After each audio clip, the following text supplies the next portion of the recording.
Hello, I'm David Holt, the Mayor of Oklahoma City. Good morning, and thank you for taking a few moments to hear updates on the continuing COVID-19 pandemic facing our city.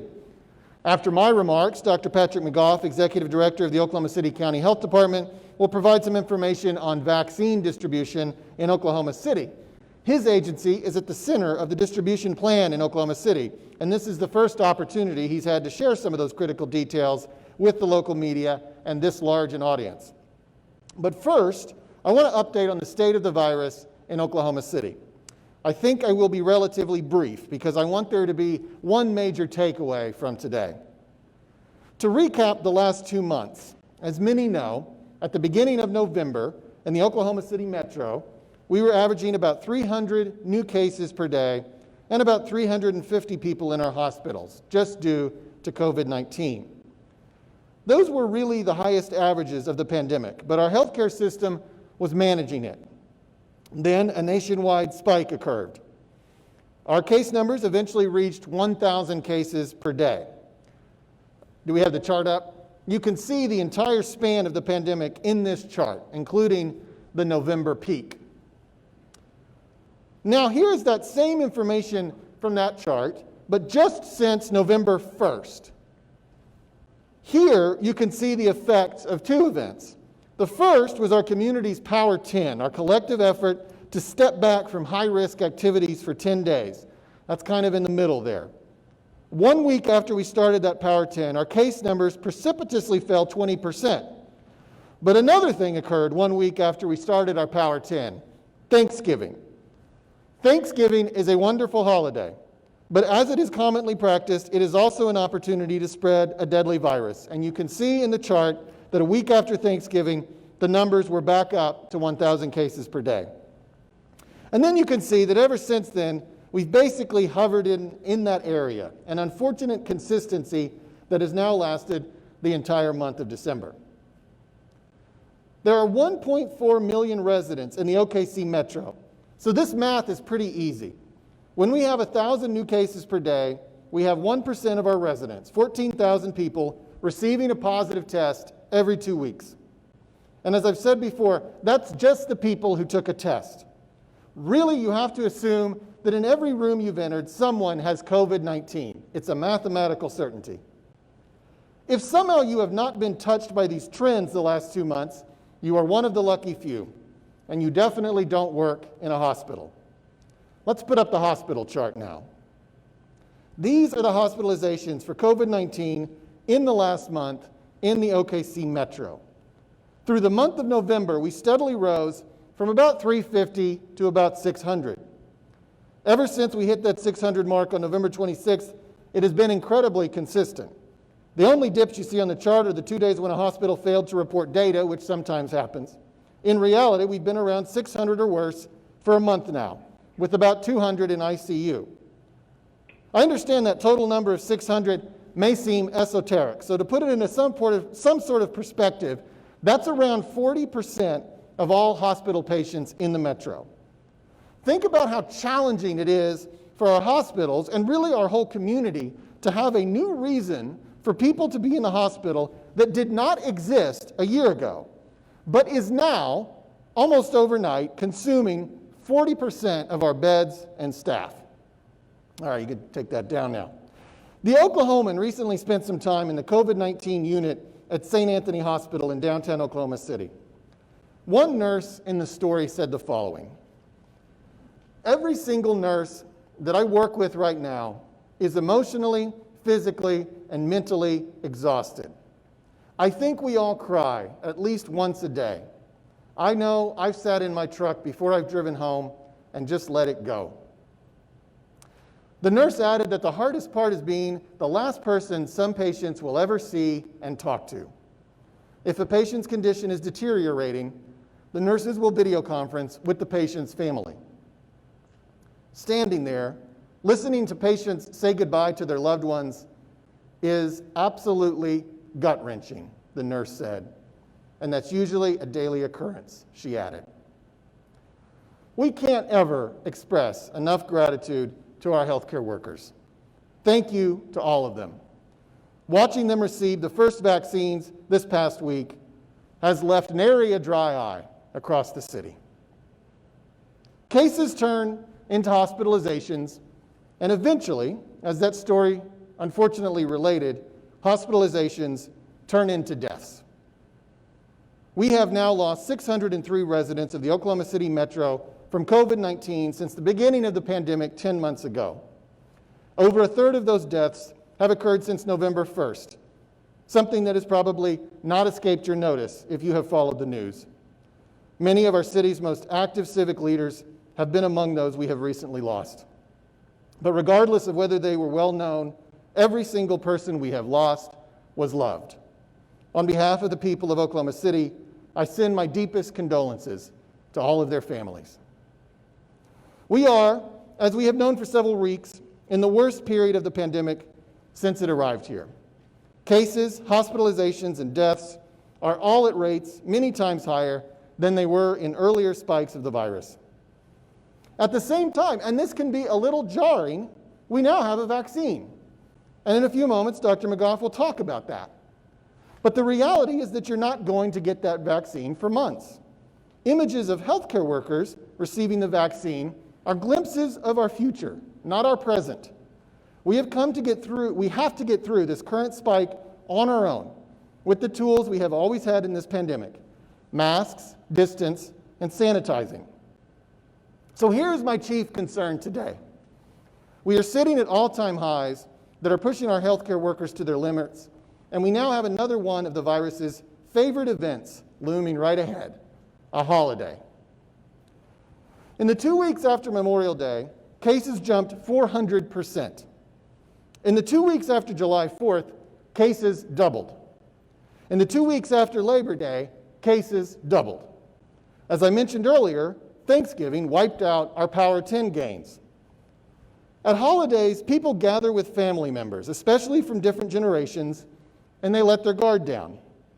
And of course, they do so out of love and with the best intentions. But good intentions don't eliminate the consequences. Let me read you something that was posted on my Facebook page a few weeks ago. This gentleman wrote, "I had a gathering of 4 for Thanksgiving. I was pretty much talked into it. There was me, a cancer patient, my 85-year-old mom, 80-year-old aunt, and my 62-year-old brother. Well, lo and behold, my brother started feeling sick the day after Thanksgiving and tested positive the following Monday. He has been feeling flu-ish for the week since, and I'm on pins and needles worrying about myself, mom, and aunt. My brother rarely wore a mask and has questioned the seriousness of the virus since the beginning. Here I was being careful for all these months, and the virus just walked right in the front door. The thought of my brother killing his family has woke him up, to say the least." This is a perfect illustration of something that can happen to any of us. We feel fine, we gather, and then afterwards we find out that we had the virus or someone at the gathering had it, and no one knew it yet, but it spread. In fact, this is how many people catch the virus. The masks and the distancing exist for exactly these scenarios. They are insurance policies to counteract the reality that we often don't know who has the virus. And so my major takeaway today is this. I speak to you 2 days before Christmas, amidst record highs in cases, hospitalizations, and deaths. And I say to you, with everything I have, from the bottom of my heart, as your mayor, as someone who loves this city deeply, as someone who loves you, because you are my brother and you are my sister, please do not bring death or illness upon yourself and those you love. Take precautions this week. Don't be in extended, close, indoor contact with people outside your household without distance and without a mask. Listen, really listen to these stories you have heard. They are real. They have occurred across our community. Let those stories speak to you. Imagine yourself in those positions. Imagine the moment of transmission. When you catch or give the virus, thunder doesn't strike, dramatic music doesn't play. It's a quiet moment that passes without notice. But at that moment, your life is forever changed. It happens over a meal, while sitting together on a couch, while watching someone open a gift. While in close contact, you are exchanging saliva droplets that are invisible to the naked eye. The oxygen we breathe is just as invisible, but we know it is there. So too are those virus droplets. You could exchange them if you are not careful, but there are ways to avoid it. On Christmas Day in Oklahoma City, it is going to be a high of 59 degrees and sunny. I know a lot of us love a white Christmas. We're not going to get one this year, but God is giving us a greater Christmas gift. He's giving us a beautiful day to sit outside in our backyards and visit safely at a slight distance with those we love. I am not saying you cannot even see your loved ones this week. Just do so safely. Sit outside. Stand in the front yard. If you absolutely have to be indoors with people outside your household, especially older people, keep your distance and wear a mask. It is true that I have deep concerns about what a holiday spike on top of the spike we already have would do to our healthcare system and our community in general. But today, I want to appeal to your heart and your love for your own family. If each of us takes that seriously, we won't have tragedy in any household, and therefore we'll avoid a community-wide spike as well. And we'll get through Christmas, and we'll arrive together, all of us, at what promises to be a very happy new year indeed. The arrival of the vaccine gives us the promise of an end to this experience. I am hopeful that the optimism of the vaccine makes it a little easier for you to take precautions this week and in the weeks ahead, knowing that the end is now out there, on the horizon. As the Irish poet Seamus Heaney once said, "If we winter this one out, we can summer anywhere." Merry Christmas, Happy Hanukkah, Happy Kwanzaa, and Happy Holidays to all the people of Oklahoma City. Let's have a safe and joyful holiday week. Wear your mask, keep your distance, and wash your hands. And now, with some more glimpses of our vaccine future, I'd like to welcome our invaluable partner, Dr. Patrick McGough of the Oklahoma City County Health Department, to the stage. Dr. McGough.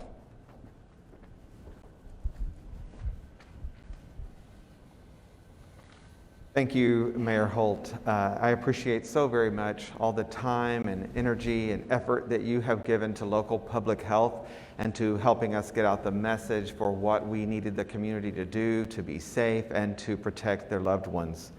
I appreciate that greatly, more than you will ever know. A little over a week ago, we were thrilled to receive COVID-19 vaccine into the state of Oklahoma, and we celebrated greatly. And for that, I'm thankful and very hopeful. And I just want to continue conversations about what that plan and that rollout looks like for Oklahoma City and Oklahoma County. First of all, I think major questions I just want to answer up front that I would want to know as a citizen of Oklahoma City and Oklahoma County. Is the vaccine safe? Yes, it is.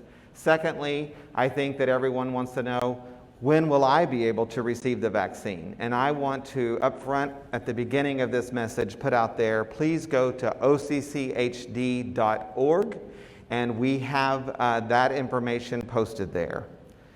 The two COVID-19 vaccines available now, which are Pfizer and Moderna, went through all of the usual FDA-required assessments and regulatory processes that vaccine traditionally goes through. With scientists and manufacturers around the world all focusing on combating COVID-19, parts of the vaccine production and manufacturing process were run concurrently, which aided in the vaccine development occurring in record time. The FDA-approved COVID-19 vaccine is safe and effective. Currently, the COVID-19 vaccine is being offered to frontline, inpatient care, healthcare personnel, and residents of long-term care facilities. Long-term care residents and staff will primarily be vaccinated through the Federal Pharmacy Partner Program, which will operate concurrently to the state's efforts. The state is in contact with both Walgreens and CVS in Oklahoma County on their plans. I know many of you watching today want to know exactly when you can receive the vaccine. Oklahoma's plan for vaccine distribution is focused on 4 phases. No 2 phases will look alike from a timeline perspective. Our vaccine allotment is dependent upon a variety of factors, namely the availability of vaccine and how many in our county decide to participate in receiving the vaccine. We are pleased to report that since last week, the demand for vaccine among healthcare workers has far exceeded our expectations. We are very proud our healthcare workforce in Oklahoma County is taking the right step toward ensuring they are protected and able to continue serving the people of Central Oklahoma. Throughout each phase, it is our goal to continue providing you with the latest information concerning the vaccine rollout here in Oklahoma County. Today, we are still in phase 1, vaccinating frontline and inpatient healthcare workers and public health staff, residents and staff of nursing homes and long-term care facilities, residents and staff of assisted living facilities, and licensed emergency medical technicians and paramedics. In phase 2, we'll proceed with vaccinating first responders such as firefighters, adults age 65 and older, healthcare workers in outpatient facilities, teachers and staff in pre-K through 12 educational settings, and staff and residents at congregate care locations and congregate locations like prisons and jails and state government leaders as well. In phase 3, we'll work to vaccinate students in all educational settings and teachers in higher ed. Critical infrastructure and essential business personnel will also be vaccinated during that phase. In phase 4, those who do not meet one of the previously mentioned categories will then receive the vaccine. Giving vaccine is Public Health 101. It is what local public health does best. We spend years preparing, planning, and practicing for situations just such as this one. Please be aware the Oklahoma City County Health Department will be standing up large-scale vaccination sites once the vaccine is readily available to the public. It is our goal that everyone able to receive the vaccine has the opportunity to get it. If you are wondering in which phase you'll be able to receive the vaccine based on your personal circumstances, again, I want to point out, please visit our website at occhd.org, where you'll find detailed information on the vaccine distribution in Oklahoma City and Oklahoma County.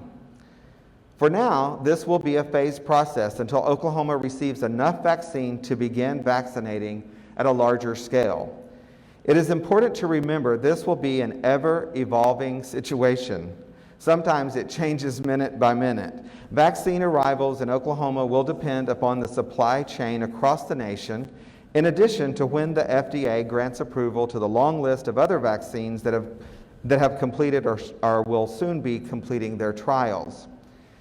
In Oklahoma County, we received 8,775 doses of the Pfizer vaccine over a week ago, and we anticipate we'll continue receiving additional Pfizer shipments through the end of this month, with another 2,925 arriving yesterday.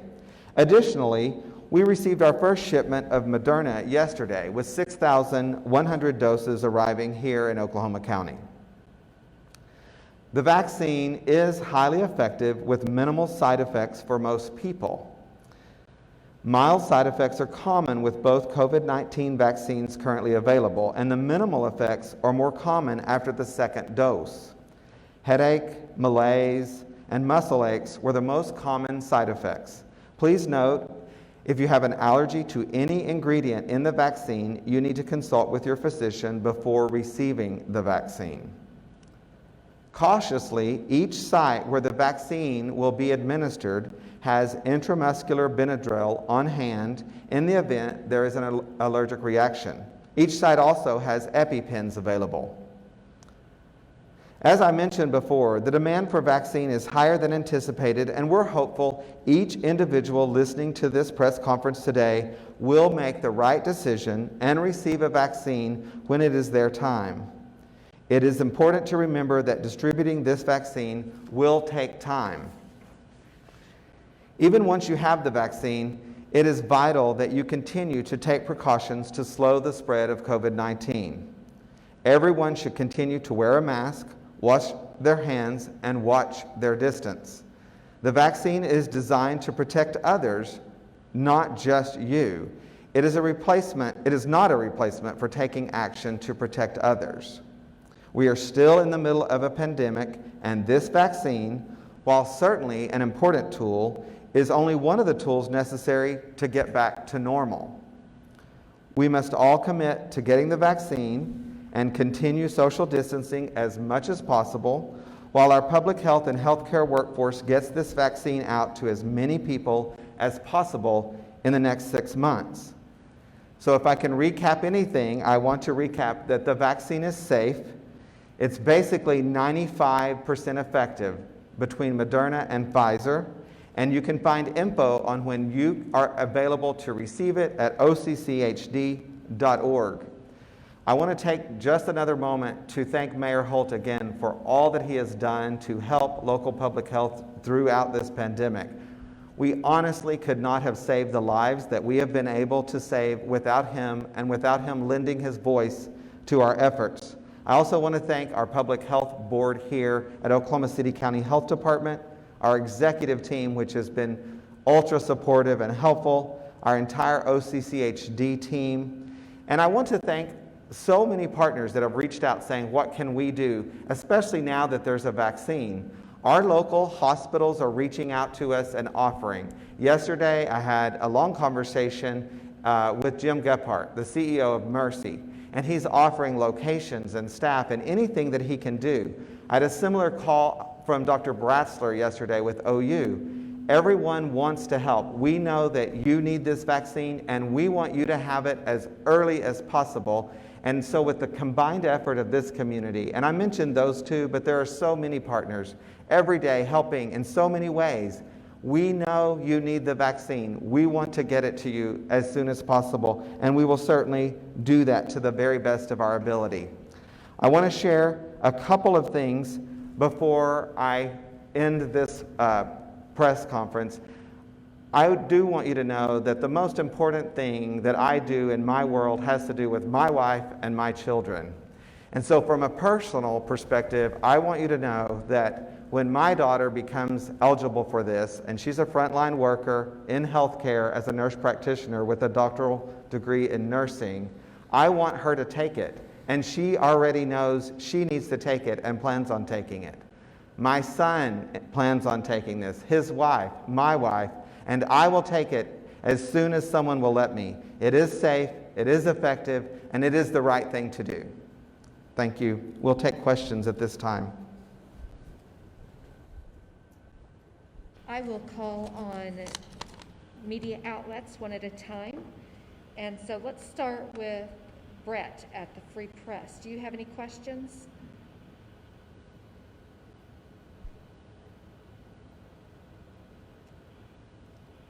Well, we'll move on to Bill Crum at the Oklahoman. Bill, are you on the line?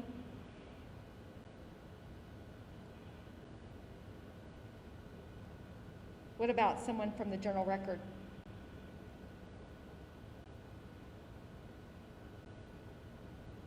Do we have anybody from Channel 4?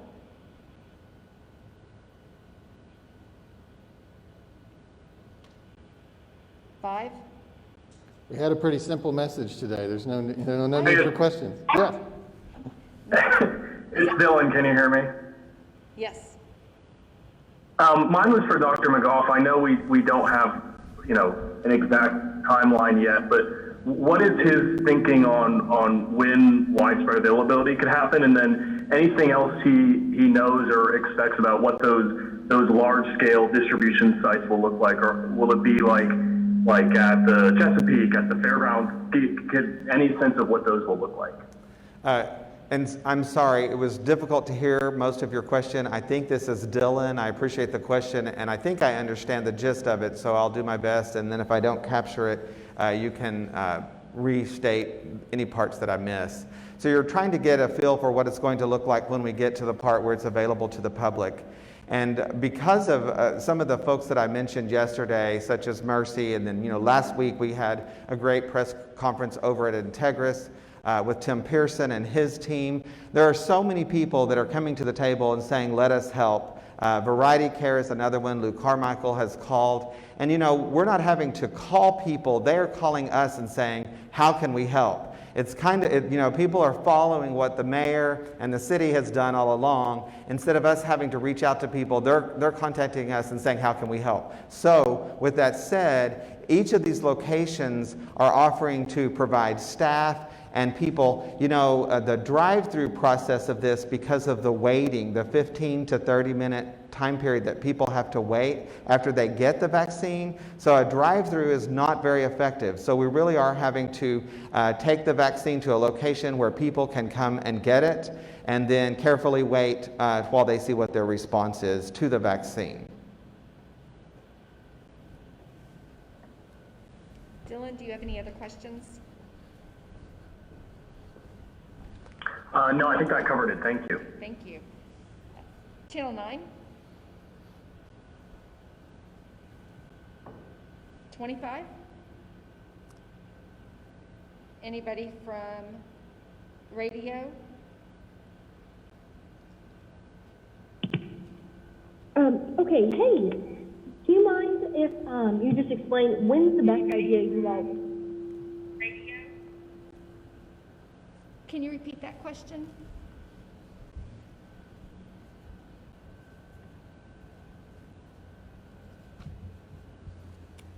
Are you still there?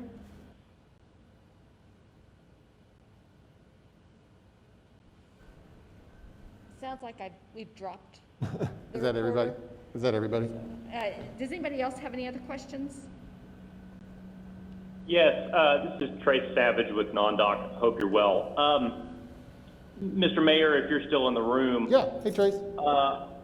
I was curious that the governor, earlier in the pandemic, I think some mayors were seen as taking, a bit more action, certainly in terms of mask mandates and things of that nature. The governor held a press conference about a month, 5 weeks ago, and said that the numbers, made him feel like it was time to take more action. And in doing so, he, put the cap on the bars and restaurants at 11 p.m. And then he came back and did some other caps on, occupancy and things of that nature. Have you been grappling with any questions of whether you need to do anything further from a municipal standpoint? Where do you stand on these actions that have been taken? I certainly know that the bar and restaurant one is functionally not being affected or not in effect until the end of the year, owing to the judge's decision. But where do you stand? What's your decision-making process as you look at these numbers you talked about being problematic?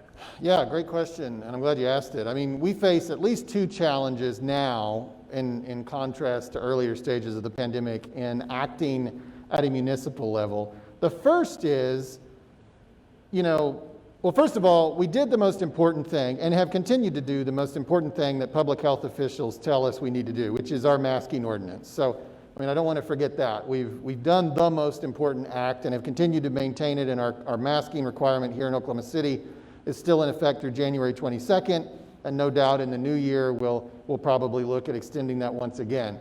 But the next logical steps involve things that are ineffective if they're not done on a regional level. When you close a bar at 11 p.m., for example, in Oklahoma City, well, Oklahoma City is in reality only covers about half the metropolitan area. And we have, all these interior suburbs, people don't always realize that, they might drive for 20 minutes across the city and actually drive through the jurisdictions of 6 different municipalities, all with their own ordinances, all with their own mayors, all with their own rules. And so there's really no public health benefit if a bar is shut down on the east side of Western Avenue, but not on the west side of Western Avenue. And so those types of things really have to be done on a regional level. I don't view masking the same way, because I don't think people, despite what it might say in my Facebook comments, I don't think people are actually driving across the metro to be somewhere where they don't have to wear a mask.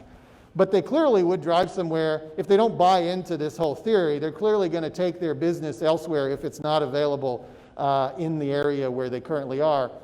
So you don't experience any public health benefit. You just sort of pick winners and losers among business owners based on which city they're in.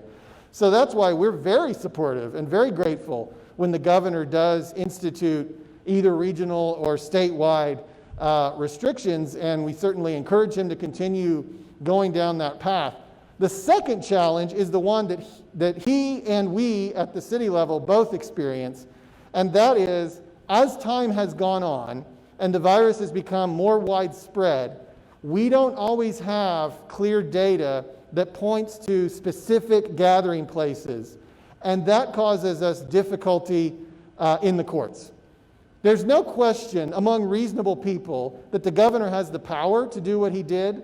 That's not what's at issue really likely in this court case that's now pending, and the same situation at the city level. The question is not whether we have the power, it is how it is used. And you saw this question of arbitrariness, and equal treatment raised in Norman back in April, in May. You saw, and successfully, and you saw in Los Angeles that same legal approach used just a month ago to end one of their restrictions on bars and restaurants, and now you're seeing it play out with the governor's restriction here in Oklahoma. There's no question that the governor's restriction is a good thing for public health. It's common sense that it's diminishing the opportunities for spreading the virus. But contact tracing data supplied by our folks here, either at Oklahoma City County Health or on the state level, doesn't always show bars and restaurants like 1 and 2 on the list. And so that's what that's what our lawyers have to go into court and demonstrate. And that's another challenge that, quite candidly, we're having is how do we figure out where the virus is really spreading in a way that is defendable in a court of law. We didn't really have these issues back in March and April because we didn't have data anyways. Nobody would have asked us for contact tracing data because it didn't exist. And, the virus was more limited. So back in the summer, we actually did kind of have data that supported, that the spread could be traced back to these certain places. But now it's like, as I said in my speech, the virus is everywhere. It's in every room you go in.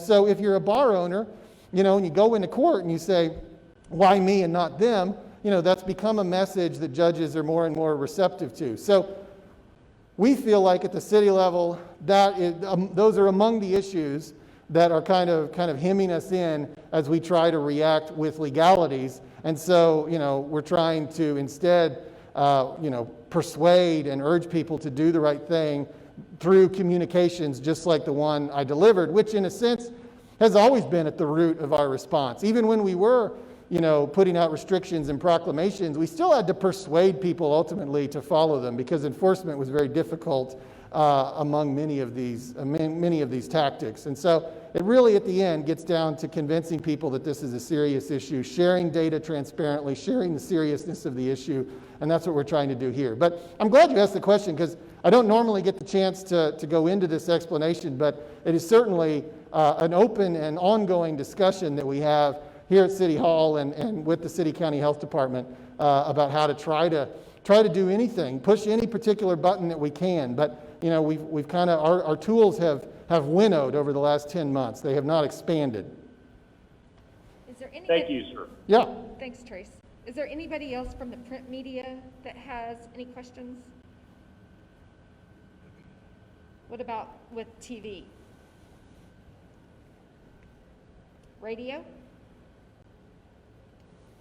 All right, I think that concludes our questions. Thank you. Yeah, and if I just say, in the spirit of the gratitude that Dr. McGough was expressing earlier, thank you to him and his team. I see Phil and Blaine and Kay and LT and everybody who's here at City County, as along with his board that he referenced, a majority of which I appoint and the rest of which are appointed by the county commissioners, led by Chairman Gary Raskob.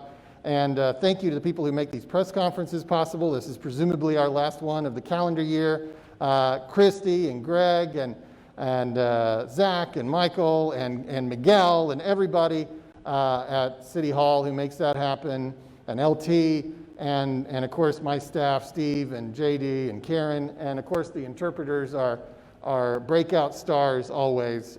We sure appreciate their efforts as well. So thank you all so much. Again, Merry Christmas, and to return to the main point, we are 48 hours away from a potential super spreader event. Please keep that in mind. Please be careful. Let's not see another post-holiday spike. We cannot sustain that on top of the spike that we're already experiencing. So again,